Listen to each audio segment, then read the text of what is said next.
Hey, it's Greg and Hi. Tracy here, coming to you with another video around personal development. And today's topic is around self-awareness. Now, in our coaching programs, we work with a lot of people around identifying their self-awareness through understanding what their limiting beliefs are and really finding their true identity.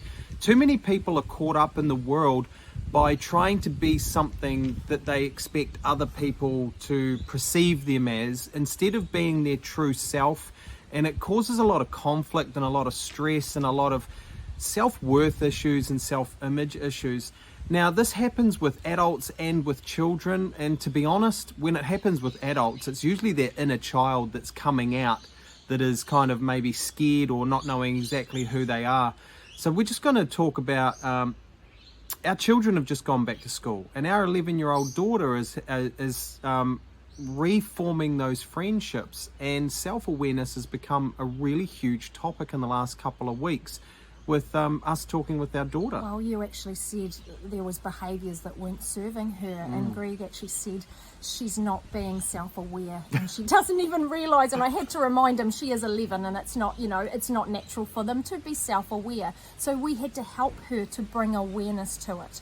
So, it can be through, if we're behaving maybe badly or things that aren't serving us, to actually shift and change things in our lives, we have to have that self-awareness and that self-realization process. And then that's the only way that we can actually then choose a different choice, a different behavior. So we might realize that what we've been doing was maybe a coping mechanism. Maybe it was coming from an old belief that doesn't serve us. Maybe it's our insecurities. And so through the self-realization program, that's how, process, this is how life works, is then we can actually then make another choice and maybe behave differently, respond differently, so that we can then start to kind of work towards a different outcome for ourselves. Yeah.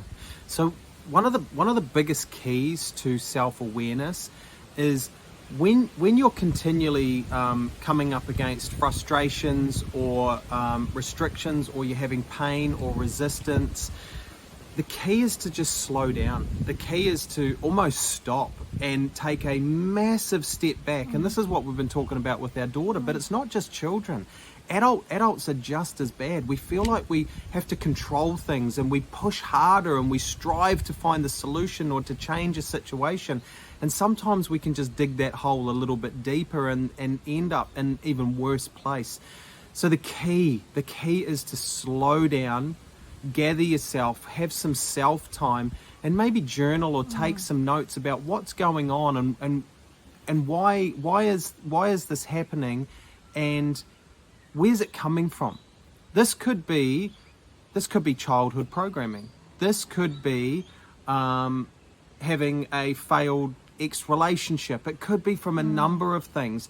But if you're only thinking in the now, and you're always looking for that instant gratification, and you're always trying to push to try and just get an outcome or a result or control in the now, it usually comes with a massive amount of restriction and friction, is because you're not being true to yourself. So really, really, really slow down. The only thing you can control is yourself. We often talk about how I think the world has moved into this instant gratification stage. Everybody wants to take the pill or have the quick fix, and it doesn't work that way. And we work with a lot of clients, and they do feel really stuck, and I say, I know that you're looking at this end result all way down the path and you want to be there, but you're not there yet.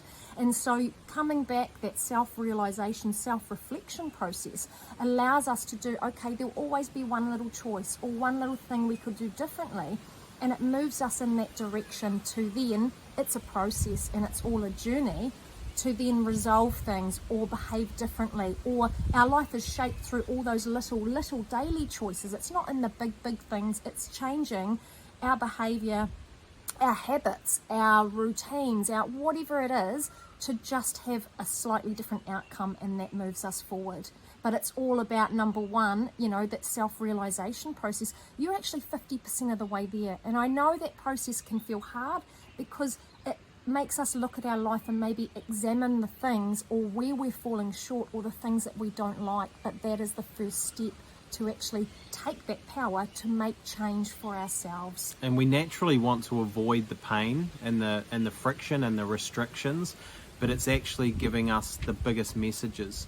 So that's why if we slow down, we sit with ourselves and we just self-assess, what is the pain, what is the message, what is the restriction, or whatever is going on, what is it trying to tell me?